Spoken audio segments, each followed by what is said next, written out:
Hello বন্ধুরা, তো আমি আজকে আমার অন্যদিনের মতো নতুন একটা রেসিপি নিয়ে এসেছি। নতুন রেসিপি বলতে একটা ইউনিক একটা পিঠা। এখন শীতকালের সিজন, পিঠা খেতে কিন্তু ভীষণ ভালো লাগে। তার জন্য আমি আজকে পিঠার রেসিপিটা বানাচ্ছি।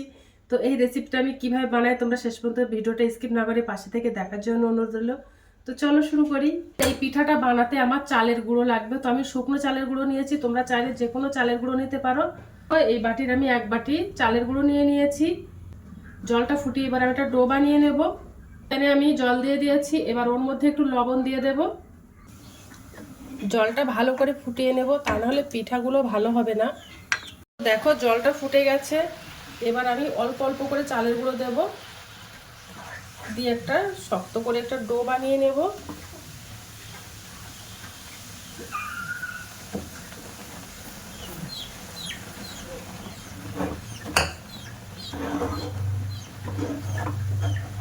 বেশি শক্ত হয়ে গেলে পিঠাটা ভালো হবে না।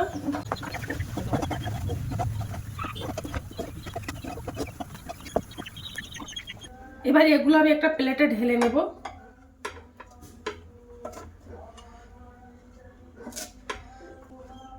এবার হাত দিয়ে ভালো করে মেখে নেব, মেখে একটা ভালো করে একটা ডো বানিয়ে নেব।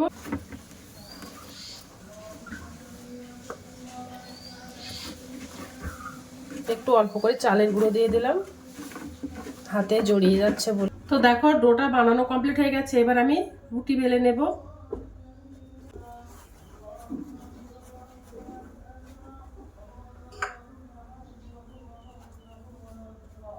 এবার আমি একটা পাতলা করে রুটি বেলে নেব।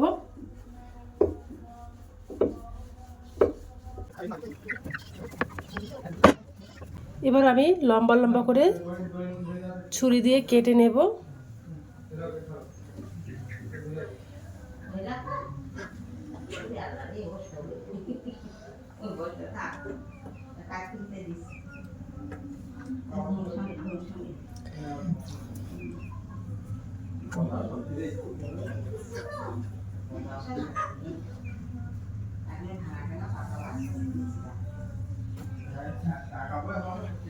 তো দেখো সাইড থেকে কেটে নিয়েছি, এবার আমি সরু সরু করে কেটে নেব।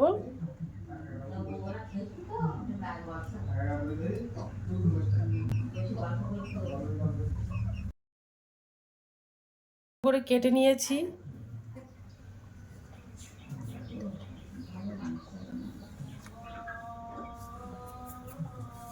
আগের থেকে আমি একটা নারকেলের পুর বানিয়ে নিয়েছিলাম, ওই নারকেলের পুরটা দিয়ে আমি একটা সুতো দড়ি মতো বানিয়ে নেব। তো দেখো হাত দিয়ে এবার একটু লম্বা মতো করে নেব নারকেলের পুরটা। তো দেখো লম্বা দড়ি মতো করে নিয়েছি, এবার মাঝখান থেকে দিয়ে দেবো ওটা।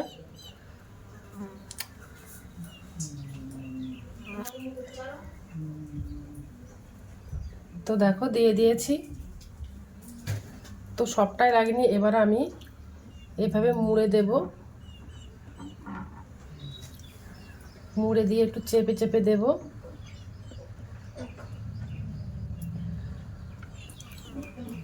পুরটা দিয়ে দিয়েছি, এবার আমি হাত দিয়ে গোলাকার করে নেব আর লম্বা করে নেব, একদম সরু মতো করে নেব। একটু সরু মতো করে নিলে দেখতে ভালো লাগে তার জন্য।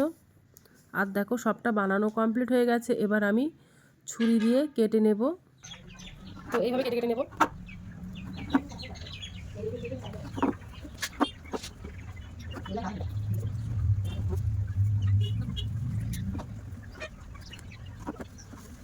তো দেখো পিঠাগুলো কেটে আমি একটা প্লেটে তুলে নিয়েছে, দেখতে কত সুন্দর লাগছে।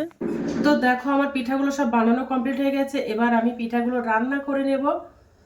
তো প্রথমে দেখো আমি একটা উনানে ফ্রাইং প্যান দিয়েছি, এর মধ্যে আমি 500 ml গরুর দুধ দিয়ে দিয়েছি।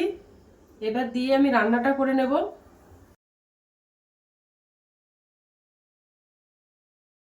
তো ভালো করে ফুটিয়ে জাল করে নেব।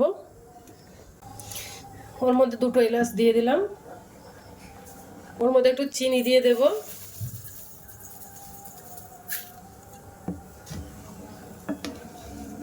লবণ দিয়ে দেব, 1 প্যাকেট আমুল দুধ দিয়ে দেব। এটা দিলে খেতে আরো ভালো লাগে তার জন্য দিয়ে দেব। এটা ফুটে গেছে, আর পিঠাগুলো আমি দিয়ে দেব। এবার পিঠাগুলো আমি ভালো করে জাল দিয়ে দিয়ে এবার ঘন করে নেব। তো পিঠাগুলো আমার সব রান্না করা হয়ে গেছে, এবার আমি গ্যাসটা অফ করে দেব। আর আমি একটু ঝোল ঝোল মতো রেখেছি, এই ঠান্ডা হয়ে গেলে আরও জমে যাবে তার জন্য। তো পিঠাটা বানানো হয়ে গেছে, এবার আমি ঠান্ডা করে একটা প্লেটে তুলে দেখাবো যে কতটা সুন্দর হয়েছে আর কতটা খেতে সুন্দর হয়েছে। তোমরা কিন্তু খেতে পারবে, কিন্তু আমি খেয়ে রিভিউটা দেব। তো দেখো কতটা সুন্দর হয়েছে।